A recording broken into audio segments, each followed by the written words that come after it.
ভাঙড়ে তৃণমূল নেতা খুনে গতকালই গ্রেপ্তার করা হয়েছিল তৃণমূল নেতাকে, আর এবার ভাঙড়ে তৃণমূল নেতার খুনে আরও 3 জনকে গ্রেপ্তার করা হলো।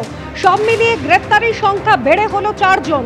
গতকালই গ্রেপ্তার করা হয়েছিল খুনের মাস্টার মাইন্ড তৃণমূল নেতা মোফাজ্জল মোল্লাকে, আরও 3 জনকে আজ গ্রেপ্তার করা হয়েছে। হিন্দোল দিয়ে আমাদের প্রতিনিধি রয়েছেন আমাদের সঙ্গে। হিন্দোল, আরও 3 জন গ্রেপ্তার, সব মিলিয়ে মোট 4 জন গ্রেপ্তার। এই 3 জনের বিরুদ্ধে ঠিক কি অভিযোগ, রাজনৈতিক পরিচয় কিছু রয়েছে?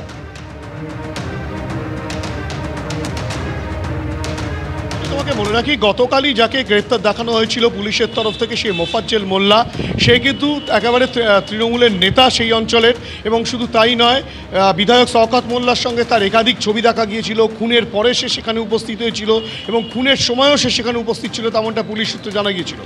এই গোটা ঘটনায় তার যখন 8 দিনের পুলিশি হেফাজত হয়, তারপরেও লাগাতার তল্লাশি চালাচ্ছিল উত্তর কাশীপুর থানার পুলিশ, কেননা এই রেজ্জাক খান খুনের ঘটনায় একাধিক ব্যক্তি জড়িত রয়েছে এবং তার ষড়যন্ত্র কিন্তু অনেকে মিলেই করেছিল। তাদের মধ্যে আজহারউদ্দিন মোল্লা বলে এক ব্যক্তিকে পুলিশ গ্রেপ্তার করেছে, যে আজহারউদ্দিন মোল্লা কিন্তু এই ধৃত মোফাজ্জলের অত্যন্ত ঘনিষ্ঠ। এবং যেটা এখনও পর্যন্ত জানা যাচ্ছে যে এই আজহারউদ্দিন মোল্লা সে 2024 পর্যন্ত কিন্তু আইএসএফের সঙ্গে যুক্ত ছিল এবং আইএসএফের সক্রিয় কর্মী ছিল। 2024 লোকসভা ভোটে সেখান থেকে ফল খারাপ হওয়ার পর সে কিন্তু তৃণমূলে যোগদান করে।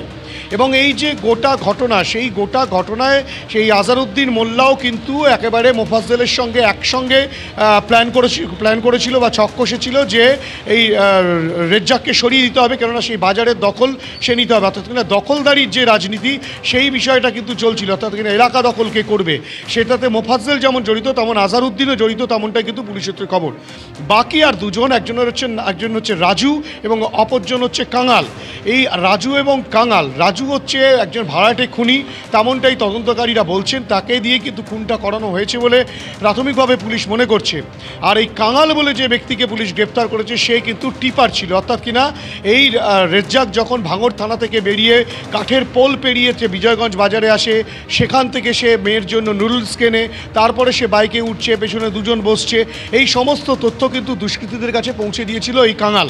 এবং এই যে গোটা ঘটনায় এই মোফাজ্জলের পাশাপাশি এই যে আজহারউদ্দিন, যার নামটা উঠে আসছে, যে সদ্য তৃণমূলে যোগদান করেছিল আইএসএফ থেকে, এই আজহারউদ্দিন কিন্তু এই খুনের ঘটনার সঙ্গে যুক্ত রয়েছে। এবং এই যে প্ল্যান কষা হয়েছিল, এই যে ছক কষা হয়েছিল, সেই ছকের মধ্যে, সেই ছক কষার মাস্টার মাইন্ড হিসাবে কিন্তু এই আজহারউদ্দিনও ছিল। এবং এই আজহারউদ্দিন পাস হিস্ট্রি সম্বন্ধে যেটা জানা যাচ্ছে, যে আজহারউদ্দিন 2024 লোকসভা ভোটে যখন সে আইএসএফে ছিল, সেই সময় সে বোমা বাঁধতে গিয়ে সে আহত হয়েছিল, তেমনটাও জানা যাচ্ছে। এবং তার পাশাপাশি কিন্তু একাধিক অভিযোগ তার বিরুদ্ধে রয়েছে, তার বিরুদ্ধে একাধিক ক্রাইমের বিভিন্ন রকম অভিযোগ তার বিরুদ্ধে রয়েছে, তেমনটাই পুলিশ বলছে। এবং এই রাজু যাকে ভাড়া করা হয়েছিল, তাকে কত টাকা দিয়ে ভাড়া করা হয়েছিল, কোথা থেকে তাকে ভাড়া করা হয়েছিল, কে ভাড়া করেছিল, সেই বিষয়টা পুলিশ জানার চেষ্টা চালাচ্ছে। এবং এই যে আরেকজন কাঙাল, যে টিপার, সেই টিপার কতদিন ধরে সে কি সরাসরি কোনো দলের সঙ্গে যুক্ত ছিল, নাকি সামান্য কিছু টাকার জন্য সে সমস্ত তথ্য পৌঁছে দিচ্ছিল দুষ্কৃতীদের, সমস্ত বিষয়টা খতিয়ে দেখা হচ্ছে। এবং যেসব অস্ত্র দিয়ে এই খুনের ঘটনা ঘটেছে, অর্থাৎ কিনা যে আগ্নেয়াস্ত্র দিয়ে গুলিতে ঝাঁঝরা করা হয়েছিল রেজ্জাককে, সেই আগ্নেয়াস্ত্র এবং যে ধারালো অস্ত্র দিয়ে কোপানো হয়েছিল, সেই ধারালো অস্ত্রের খোঁজেও পুলিশ তল্লাশি চালাচ্ছে বিভিন্ন জায়গায়, তেমনটাই কিন্তু পুলিশ সূত্রে খবর। ধন্যবাদ হিন্দোল।